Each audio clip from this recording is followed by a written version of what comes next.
अस्सलाम वालेकुम viewers, welcome to lectures by Waqas Aziz. हम इमैनुअल कांट की मोरल फिलॉसफी डिस्कस कर रहे हैं और ये पार्ट 2 है। पार्ट 1 का मैं हल्का सा रिकेप कर देता हूं, उसका डिस्क्रिप्शन में लिंक भी मौजूद है। देखें, हमने कंपैरिजन देखा पार्ट 1 में। यूटिलिटेरियनिज्म की फिलॉसफी कहती थी कि कॉन्सिक्वेंसेज ऑफ एन एक्शन वो मैटर करते हैं, लेकिन इमैनुअल कांट की मोरल फिलॉसफी कहती है कि नहीं, मोटिव्स मैटर करते हैं। फिर हमने आगे आके देखा कि कांट ने मोटिव्स में भी सिर्फ एक मोटिव को उठाया और वो है सेंस ऑफ ड्यूटी, कि जिस एक्शन के पीछे मोटिव हो कि वो सेंस ऑफ ड्यूटी के जुमरे में आता हो और उसने परफॉर्म किया हो, इट मीन्स वो एक्शन मोरल है। उसके अलावा अगर आपका मोटिव पॉपुलैरिटी है, फीलिंग्स है, कंपैशन है, सिंपैथी है, कुछ भी है, एक्शन मोरल नहीं होगा जब तक उसके मोटिव में सेंस ऑफ ड्यूटी ना हो। फिर हमने देखा कि कांट मोरल एक्शन जो है वो उस एक्शन को कहता है जो सेंस ऑफ ड्यूटी के थ्रू परफॉर्म किया गया हो, उसी को मोरल एक्शन कहता है। और लास्टली हमने फर्स्ट पार्ट में देखा कि मैक्सिम क्या होता है। मैक्सिम एक ऐसी स्टेटमेंट जिसके अंदर कोड ऑफ कंडक्ट हमें बताया गया हो, कि फॉर एग्जाम्पल मैं आपको कहता हूं चोरी ना करो, चोरी करना बुरी बात है। ये मैक्सिम्स हैं, ये सेंटेंसेस जिनके अंदर एक रूल ऑफ बिहेवियर है, एक कोड ऑफ कंडक्ट है। ठीक हो गया। अब आए सेकंड पार्ट पे, जो अभी चीजें हमने डिस्कस करनी है। फर्स्ट पार्ट का डिस्क्रिप्शन में लिंक मौजूद है। और सीएसएस पीएमएस के स्टूडेंट्स ये बात याद रखें कि फिलॉसफी के पेपर में जब आप कॉम्पिटिटिव एग्जाम में बैठे होंगे तो आपको एथिक्स के पोर्शन में से एक क्वेश्चन लाजमी आएगा, और वो या तो यूटिलिटेरियनिज्म की फिलॉसफी से आएगा या कांट की मोरल फिलॉसफी से आएगा। इसलिए इनको अच्छी तरह अंडरस्टैंड करें। यूटिलिटेरियनिज्म पे मैंने डिटेल्ड वीडियो बनाई है, एक्ट और रूल यूटिलिटेरियनिज्म पे। डिस्क्रिप्शन में इस वीडियो की आपको लिंक मिल जाएगा। और उसके अलावा ये जो कांट की मोरल फिलॉसफी का जो फर्स्ट पार्ट है, इसका भी डिस्क्रिप्शन में लिंक मौजूद है। अब आए सेकेंड पार्ट के ऊपर। हम ये देखेंगे सेकेंड पार्ट में कि हाइपोथेटिकल वर्सेस कैटेगोरिकल इंपेरेटिव, और कांट किसको प्रेफर करता है। इसी तरह यूनिवर्सलाइजेबिलिटी क्या है, मीन्स एंड एंड्स क्या हैं, और कांट की मोरल फिलॉसफी के ऊपर क्रिटिसिज्म क्या हो सकता है। अब आए सबसे पहले हाइपोथेटिकल इंपेरेटिव्स और कैटेगोरिकल इंपेरेटिव्स। ठीक, मैक्सिम मैंने आप लोगों को बताया कि मैक्सिम कहते हैं कोई भी एक स्टेटमेंट या सेंटेंस जिसके अंदर कोई रूल ऑफ बिहेवियर बताया गया हो, कोई कोड ऑफ कंडक्ट बताया गया हो। जैसे कि चोरी ना करो, अब ये एक स्टेटमेंट है और ये एक मैक्सिम है, क्योंकि इसके अंदर आपको एक कोड ऑफ कंडक्ट बताया गया है कि चोरी करना बुरी बात है, चोरी ना करो। ठीक, समझ आई। अब आए स्टार्ट करते हैं हाइपोथेटिकल इंपेरेटिव से। यहां पे हाइपोथेटिकल इंपेरेटिव, इंपेरेटिव कमांड को कहते हैं। हाइपोथेटिकल इंपेरेटिव जो कंडीशनल कमांड्स होती हैं। एग्जांपल मैंने सबसे पहले लिखी है, मैक्सिम एक लिखा हुआ है कि if you want to be respected then you must ought to respect others. ये एक मैक्सिम है, एक कोड ऑफ कंडक्ट आपको बता रहा है कि किस तरह बिहेव करना है। देखें, if you want to be respected then you must ought to respect others. ये हाइपोथेटिकल इंपेरेटिव्स इस तरह के होते हैं जिसमें कंडीशन होती है कि अगर आप चाहते हो कि आपकी इज्जत हो, तब आपने दूसरों की इज्जत करनी है तो आपको इज्जत मिलेगी। कंडीशनल मैक्सिम्स हैं। ठीक, कंडीशनल मैक्सिम्स इसके अंदर होते हैं हाइपोथेटिकल इंपेरेटिव्स के अंदर। अब हाइपोथेटिकल इंपेरेटिव को हम डिफाइन किस तरह कर सकते हैं, moral commands that are conditional and based upon personal desires और मोटिव्स। कंडीशनल हैं, पर्सनल डिजायर्स हैं, मोटिव्स हैं। ठीक, ये मोरल कमांड्स। आगे देखें, इसके अंदर फीलिंग्स आ जाती हैं, डिजायर्स आ जाते हैं, पर्सनल गेन्स आ जाते हैं। अब कांट को इस हाइपोथेटिकल इंपेरेटिव से क्या प्रॉब्लम है। ये जो मोरल कमांड्स हैं जो मौजूद हैं, इससे कांट को प्रॉब्लम है। कांट कहता है being human there are certain categorical duties we must obey unconditionally. कि बीइंग अ ह्यूमन कुछ ऐसी हमारी ड्यूटीज हैं जो कि कैटेगोरिकल हैं। कैटेगोरिकल कहते हैं एब्सोल्युटली क्लियर, और हमें उन्हें खामखा फॉलो करना है, चाहे उसका जो भी रिजल्ट निकले। ठीक, वी मस्ट ओबे अनकंडीशनली। अब कैटेगोरिकल, ये जो हाइपोथेटिकल इंपेरेटिव है, इस पे तो कांट को थोड़ा प्रॉब्लम नजर आ रही है इस हाइपोथेटिकल इंपेरेटिव्स के अंदर। इसलिए आगे चल के कांट ने अपनी जो कैटेगोरिकल इंपेरेटिव्स दिए वो क्या है देखें। कैटेगोरिकल कहते हैं जो एब्सोल्युटली क्लियर हो, कैटेगोरिकल। ठीक, इंपेरेटिव कहते हैं कमांड को। ये इनके लिटरल मीनिंग्स बता रहा हूं। डेफिनेशन देखें, moral commands that you must follow as a duty irrespective of your desires and other motives. ये वो मोरल कमांड्स हैं जो आपने लाजमी फॉलो करनी है as a sense of duty, as a duty irrespective of your desires and other motives. Example देखें, यहां पे हाइपोथेटिकल में जो हमने एग्जाम्पल देखी थी वो कंडीशनल थी। If you want to be respected then you must ought to respect others.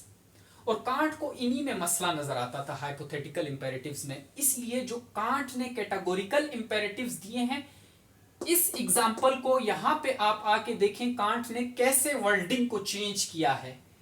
you ought always to respect others because it is your duty to do so। Can't ये कहता है कि जो भी मैक्सिम्स कंडीशनल हैं, जो hypothetical इंपेरेटिव्स हैं, हमें जरूरत है कि हम उन्हें चेंज करें कैटेगोरिकल इंपेरेटिव्स के मुताबिक। ठीक, जैसे यहां पे उसने चेंज किया, you ought always to respect others। आपको हमेशा दूसरों की रिस्पेक्ट करनी चाहिए because it is your duty to do so, क्योंकि ये आपकी ड्यूटी है। तो क्या हुआ, अनकंडीशनल मैक्सिम्स हमें मिल गए। समझ आई बात की? समझ आई? अब देखें, ये जो मैंने नीचे दो चार बातें लिखी, conversion of hypothetical into categorical imperatives, ये बात जो मैंने लिखी हुई है, ये मैं आपको अभी यहां पे 2-3 एग्जांपल्स लिख देता हूं हाइपोथेटिकल की, कि कांट किस तरह कह रहा है कि इसको हमें कैटेगोरिकल इंपेरेटिव्स में कन्वर्ट करना है। हाइपोथेटिकल में भी मैं लिख देता हूं, कैटेगोरिकल में उसकी कन्वर्जन भी लिख देता हूं, आप लोगों को समझ आ जाएगी। ठीक, इसको नोट कर ले, मैं लिख देता हूं। देखें, मैंने मैक्सिम्स लिखे हैं हाइपोथेटिकल इंपेरेटिव्स में। देखें जो कंडीशनल मैक्सिम्स हैं, पहला देखें, if you want to avoid going to prison then you ought not to murder anyone। अगर आप चाहते हैं कि आप जेल ना जाएं तो आप किसी का कत्ल ना करें। कंडीशनल मैक्सिम है। अब कांट कहता है इस तरह की कंडीशनल मैक्सिम्स को हमें कन्वर्ट करना होगा कैटेगोरिकल इंपेरेटिव्स में, ताकि क्लियर कट कमांड्स नजर आए। अब देखिए इसकी कन्वर्जन कैसे होती है। You ought never to kill anyone। जो कंडीशन का जो उनसर था वो मैंने बिल्कुल हटा दिया। समझ आई? जो कंडीशनल स्टेटमेंट थी उसको मैंने क्लियर कट कमांड में कन्वर्ट कर दिया। ये कांट चाहता है कि कंडीशंस निकाल दो और clear cut categorical, clear cut imperatives command, clear cut commands ले आओ। You ought never to kill anyone। ठीक, अब एक और देखें, इसी को मैं सब्स्टिट्यूट करता हूं मर्डर को। If you want to avoid going to prison, then you ought not to steal। कि आप चोरी ना करें। अगर आप चाहते हैं कि आपको जेल में बंद ना किया जाए तो आप चोरी ना करें। ठीक, इस कमांड को देखें, कंडीशनल मैक्सिम को देखें मैं कैसे एक क्लियर कट कमांड में चेंज करता हूं, जो कि कांट भी यही कह रहा है कि इसको क्लियर कट कमांड में चेंज करो। देखो, you ought never to steal। समझ आई? You ought never to steal, clear cut command है, कोई कंडीशन नहीं है, ये चीज है और यही रूल ऑफ बिहेवियर है और आपने इसको फॉलो करना है। समझ आई? आगे देखें, you will be rewarded if you help needy people. You will be rewarded, आपको उसका अजर मिलेगा, रिवॉर्ड मिलेगा if you help needy people. Conditional hypothetical imperative है, कंडीशनल मैक्सिम है। इसकी कन्वर्जन देखें कांट के मुताबिक कि इसको क्लियर कट मैंने एक कमांड बनानी है, always help those in need because it is your duty to do सो।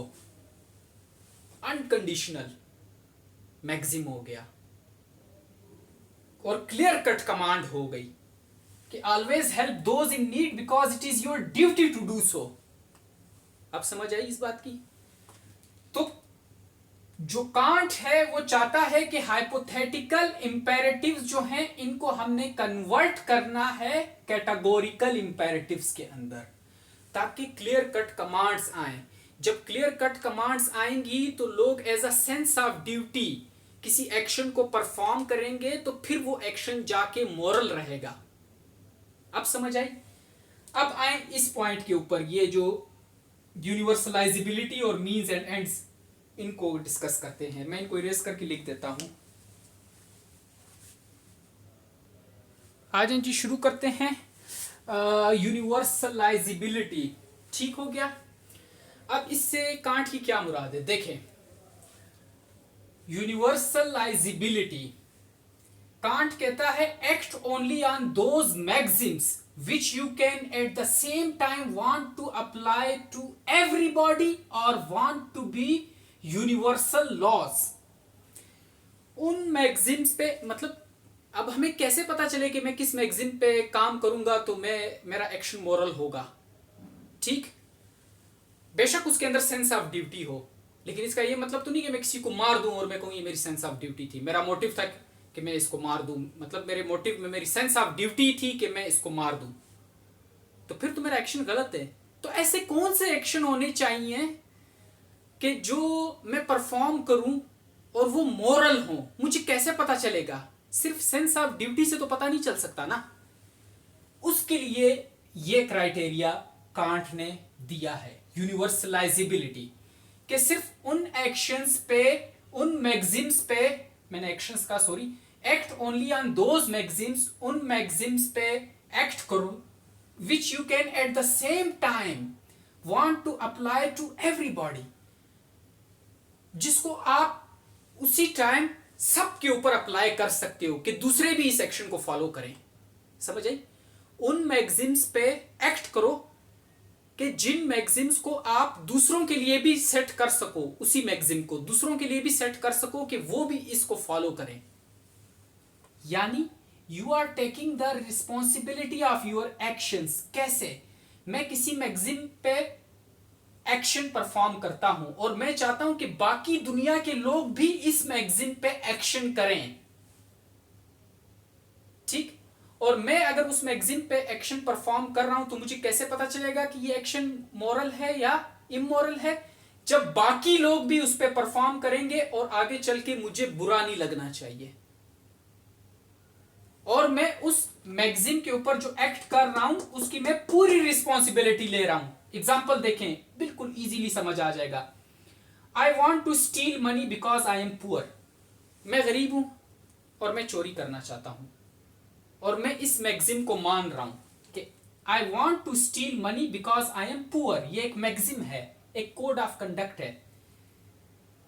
ठीक, अप्लाई प्रिंसिपल ऑफ यूनिवर्सलाइजेबिलिटी, इसी मैगजीन के ऊपर अप्लाई करो यूनिवर्सलाइजेबिलिटी का प्रिंसिपल, तो क्या निकलेगा रिजल्ट?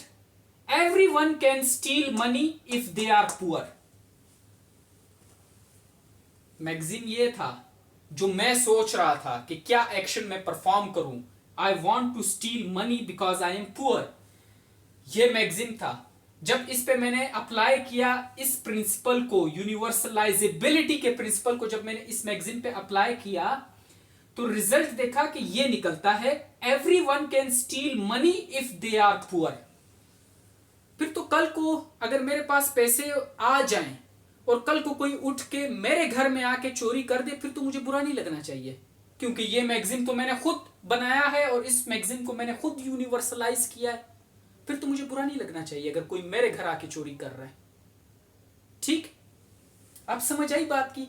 तो मैं इस मैगजीन पे कभी भी एक्ट नहीं करूंगा, क्योंकि मुझे पता है कि इस मैगजीन को जब मैं यूनिवर्सलाइज करता हूं तो ये रिजल्ट निकलता है, और ये रिजल्ट कहीं ना कहीं इनडायरेक्टली जाके मुझे खुद भी हिट कर सकता है। तो इसलिए मैं इस मैगजीन पे कभी भी एक्ट नहीं करूंगा। अब देखो कांट ने कितनी एक जो उसको कहेंगे ना कि स्मार्टनेस के साथ आपको आपके अपने एक्शंस का रिस्पॉन्सिबल बना दिया। अगर मैं चाहता हूं, अगर मैं कहता हूं कि यार अगर इंसान मुसीबत में है तो झूठ बोल दे, ये ठीक है झूठ बोलना, अप्लाई करो इस प्रिंसिपल को, यूनिवर्सलाइजेबिलिटी को, फिर तो कल को कोई और मुसीबत में होगा वो झूठ बोलेगा, कोई और मुसीबत में होगा वो झूठ बोलेगा।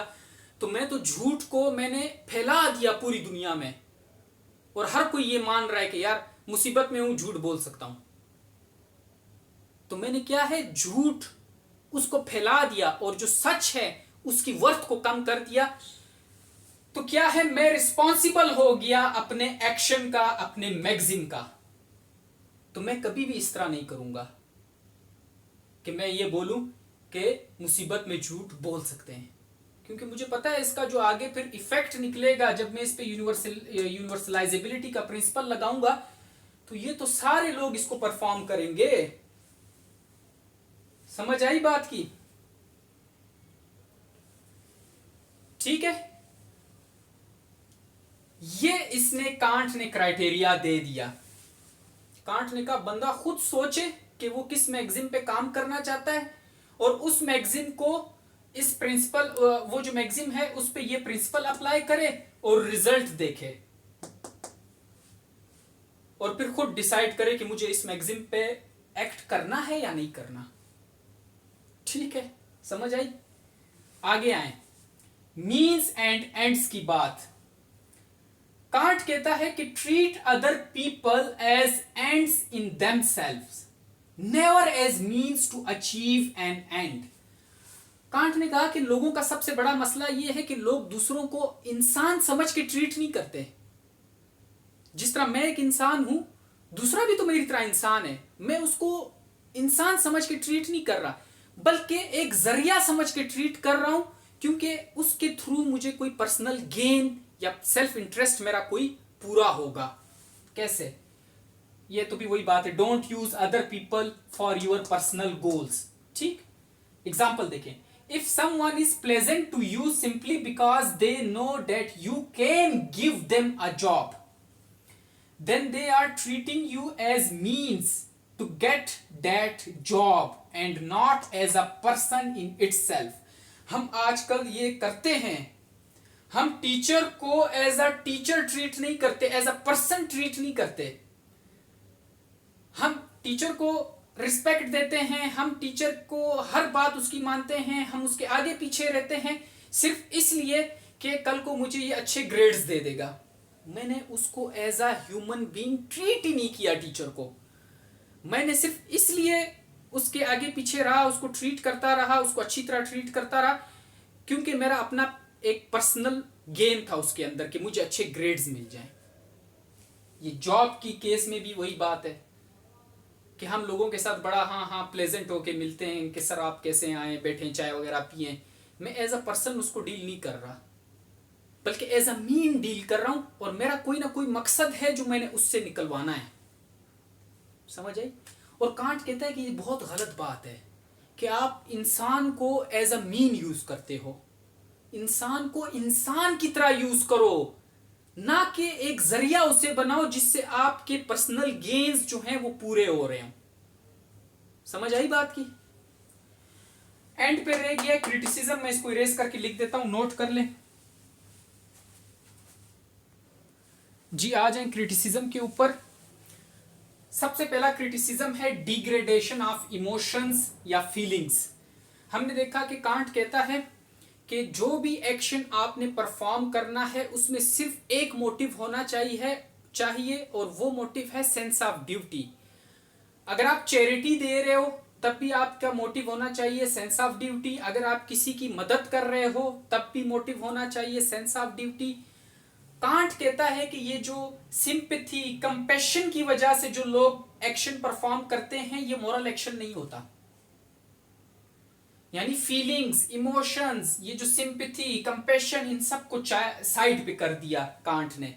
और यही सबसे बड़ा इस पे क्रिटिसिज्म बना कि आपने इमोशंस को डिग्रेड कर दिया। कई एक्शंस ऐसे हैं जो लोग अपने इमोशंस की वजह से परफॉर्म करते हैं और वो मोरल भी होते हैं। जैसे कि ड्राउनिंग चाइल्ड है, एक बच्चा डूब रहा है और मैं उसे देख रहा हूं और मेरे दिल में एकदम से ये आता है, मुझे दुख होता है, दर्द होता है और मैं अपने इमोशंस की वजह से जंप करता हूं पानी के अंदर उस बच्चे को बचाने के लिए। मोटिवेशन मुझे मेरे इमोशंस ने दी और मैंने जंप किया पानी के अंदर उस बच्चे को बचाने के लिए। लेकिन कांट के मुताबिक ये एक्शन गलत है। अगर मुझे जंप करना ही था तो मैं सेंस ऑफ ड्यूटी के जुमरे में जाके जंप करता, यानी उसको एज अ ड्यूटी समझ के जंप करता कि मैंने बच्चे को बचाना है। जबकि लोग ये कह रहे हैं कि ये कंपैशन जो है, ये इमोशंस जो हैं, जो मैं बच्चे को बचाना चाह रहा हूं, मेरा दिल दुख रहा है, मैंने जंप किया, मोरल एक्शन है। कंपैशन ने मुझे बूस्ट किया कि मैं जाके कोई मोरल एक्शन परफॉर्म करूं। इसी तरह चैरिटी है। कांट कहता है कि चैरिटी अगर आपने करनी है तो एज अ ड्यूटी करो, कि ये मेरी ड्यूटी है कि मैंने लोगों की मदद करनी है। लेकिन दुनिया में कितने लोग हैं जिनके दिलों में सिंपैथी होती है, इसलिए वो चैरिटी करते हैं। इस एक फीलिंग की वजह से वो चैरिटी करते हैं, उनसे गरीबों का दुख नहीं देखा जाता, इसलिए वो चैरिटी कर रहे होते हैं। कांट के मुताबिक ऐसे बंदे गलत हैं जो सिंपैथी की वजह से चैरिटी कर रहे हैं। तो लोग ये क्रिटिसिज्म कर रहे हैं इसके ऊपर कि भाई आप कैसे इन फीलिंग्स और इमोशंस को हटा रहे हो। इन फीलिंग्स और इमोशंस की वजह से भी तो बहुत अच्छे एक्शंस परफॉर्म हो रहे हैं। Sympathy, compassion, love, guilt can not be separated from morality. इनको हम सेपरेट नहीं कर सकते। गिल्ट का देखें, मैंने किसी से पैसे चोरी किए, बाद में मुझे गिल्ट हुआ कि यार वकास बहुत गलत किया तुमने। उसकी मेहनत की कमाई थी, उसने कमाई थी, अपनी मेहनत से पैसे कमाए थे और तुमने चोरी किए। मेरा गिल्ट था तो मैंने क्या किया, पैसे वापस जाके उधर उसकी जगह पे जहां से मैंने चोरी किए थे वापस जाके रख दिए। अच्छा एक्शन किया ना। गिल्ट मुझे आया, मैंने अच्छा एक्शन किया, वापस जाके पैसे रख दिए। कांट कहता है गलत है। आपको पैसे वापस रखने चाहिए थे इस वजह से क्योंकि ये आपकी ड्यूटी है कि आपने चोरी नहीं करनी, और अगर कर ली है तो आप वापस जाके पैसे रखो, ये आपकी ड्यूटी बनती है। अब जो गिल्ट की वजह से मैंने अच्छा एक्शन परफॉर्म किया, कांट के नजदीक उसकी कोई अहमियत नहीं क्योंकि उसमें फीलिंग्स इन्वॉल्व हैं। और कांट कह रहा है फीलिंग्स को हमने इन्वॉल्व नहीं करना। समझ आई? और यही इस पे सबसे बड़ा क्रिटिसिज्म है। सेकंड क्रिटिसिज्म देखें, कन्फ्लिक्ट ऑफ ड्यूटीज। देखिए एक मैगजिम है टू टेल ट्रूथ, सच बोलो। दूसरा मैगजिम है टू प्रोटेक्ट ह्यूमंस, ये भी मेरी ड्यूटी है कि मैंने ह्यूमंस को प्रोटेक्ट करना है। कांट की जो फिलॉसफी है ना, मोरल फिलॉसफी, इसमें ये एक बड़ी प्रॉब्लम है कि इसमें अगर दो ड्यूटीज एक साथ आ जाएं तो कन्फ्लिक्ट हो जाएगा। आपको समझ नहीं आएगी कि मैं किस ड्यूटी को परफॉर्म करूं। ये क्रिटिसिज्म इसके ऊपर हो रहा है। ये एक ड्यूटी है मेरी कि मैंने सच बोलना है, टू टेल द ट्रूथ। ये मेरी दूसरी ड्यूटी है कि टू प्रोटेक्ट ह्यूमंस, उनको भी प्रोटेक्ट करना है। सपोज करें एक मैड मैन है, पागल आदमी है, उसने एक एक्स उठाई हुई है, कुल्हाड़ी उठाई हुई है, कुछ बंदों के पीछे भाग रहा है और वो बंदे भाग भाग के मेरे पास आते हैं और मेरे घर में छुप जाते हैं। और मैड मैन जो पागल आदमी है कुल्हाड़ी लेके मेरे घर का दरवाजे पे आता है, नॉक करता है और मुझे कहता है कि वो बंदे कहां हैं। अब मेरे सामने दो ड्यूटीज हैं, या तो सच बोलो या उन बंदों की जान बचाओ। कन्फ्लिक्ट आ गया, अब मैं क्या करूं? और दोनों ड्यूटीज जरूरी भी हैं, सच बोलूं या जान बचाऊं, कौन सी ड्यूटी को पहले परफॉर्म करूं? तो ये क्रिटिसिज्म हो रहा है कि इस तरह के जो कन्फ्लिक्ट्स आ रहे हैं उसके बारे में कोई कांट बात नहीं कर रहा कि क्या करना चाहिए। अब समझ आई बात, ये कांट की फिलॉसफी की पूरी ये क्रिटिसिज्म है। चले, थैंक यू, अल्लाह हाफिज। इसको अच्छे से देख लें, इनको फर्स्ट पार्ट को भी देख लें, सेकंड को भी देख लें अच्छे से। Thank you, Allah Hafiz.